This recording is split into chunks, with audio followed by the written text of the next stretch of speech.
Welcome back ناظرین. ہمیں join کیا ہے صوبائی وزیر ناصر شاہ صاحب نے. سر بہت شکریہ پروگرام میں اپنا قیمتی وقت دینے کے لیے. سر ملک میں جاری سیاسی عدم استحکام کے خاتمے کے لیے مذاکراتی عمل سے بہت امیدیں وابستہ تھیں، لیکن اب وہ سلسلہ بھی ختم ہو گیا اور جو پی ٹی آئی ہے وہ دوبارہ احتجاج کا رخ کر رہی ہے. سیاسی درجہ حرارت بھی بڑھتا جا رہا ہے. کیا آپ کو نہیں لگتا کہ پاکستان پیپلز پارٹی سمیت تمام سیاسی جماعتیں ملک میں سیاسی استحکام لانے میں مکمل طور پر ناکام ہو چکی ہیں؟ بسم اللہ الرحمن الرحیم. اللہم صلی علی محمد و آل محمد. دیکھیں، پاکستان پیپلز پارٹی اور ہم لوگوں نے تو اس کو ویلکم بھی کیا تھا اور ایک اچھی بات تھی یہ جو مذاکرات شروع ہوئے. حالانکہ اس وقت بھی پی ٹی آئی کی طرف سے کچھ شرائط رکھی گئی تھیں جو بھی نامناسب لگ رہی تھیں کہ جب مذاکرات ہو رہے ہیں تو کھلے دل سے ہونے چاہیے. لیکن میں تو اب بھی پر امید ہوں کہ چلے اس وقت تعطل کا شکار ہیں یہ مذاکرات یا ان کی طرف سے اعلان ہوا ہے، لیکن یہ ضرور کامیاب ہوں گے.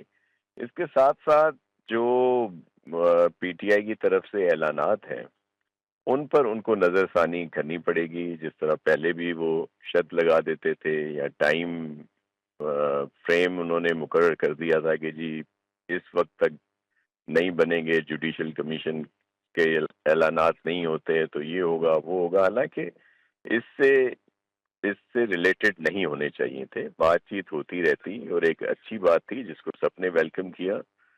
اب بھی جو انہوں نے اعلانات کیے، ابھی جیسے یوم سیاہ کی اعلان ہے یا اس سے پہلے بھی ان کی وہ جو سول نافرمانی یا وہ جو کہہ دیتے تھے کہ کوئی بھی باہر کے جو ہمارے اوورسیز پاکستانی ہیں انہیں بھی کہا کہ آپ لوگ گورنمنٹ کو وہاں سے پیسے نہ بھیجیں بلکہ غیر قانونی طور والے اختیار کریں، قانونی راستہ اختیار نہ کریں.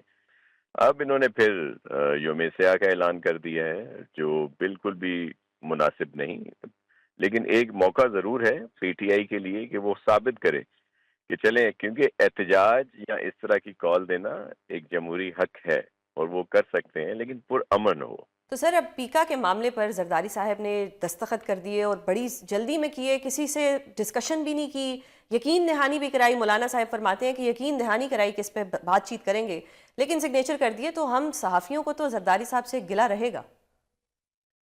بالکل آپ کا گلہ حق بجانب ہے اگر آپ کی اپنی رائے ہے، لیکن میں صرف یہ عرض کرتا ہوں کہ پیکا کا جو بھی قوانین تھے ہمارے چیئرمین صاحب کا بھی تھا کہ اس میں مشاورت ضرور ہونی چاہیے.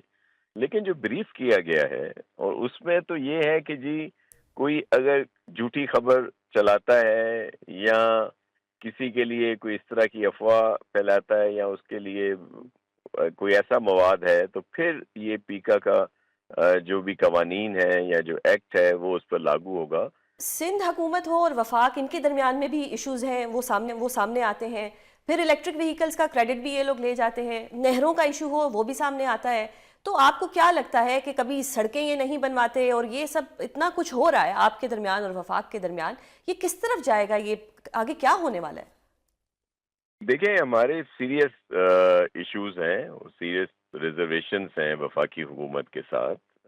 آپ نے بالکل بجا کہا کہ بہت سارے ایشوز ہیں، لیکن ہم نے یہ جو ان کو سپورٹ کیا گورنمنٹ کی فارمیشن میں بالکل نون لیگ کو، اس کی مجبوری یہ ہے ہماری کہ ہمارے لیے سب سے اہم جو ہے وہ پاکستان ہے اور جمہوریت ہے.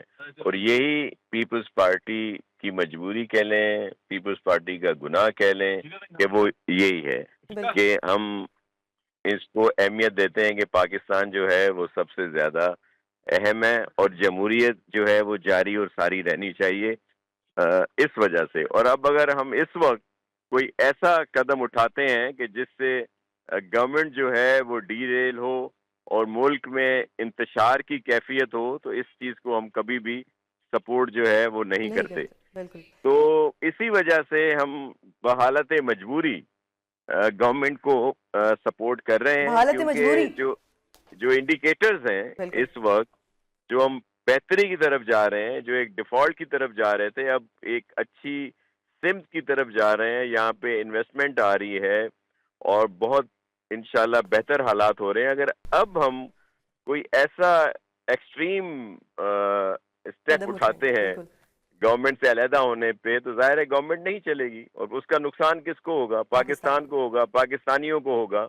بالکل. تو یہ ہے، لیکن ہمارے سیریس ریزرویشنز ہیں اور رہیں گی.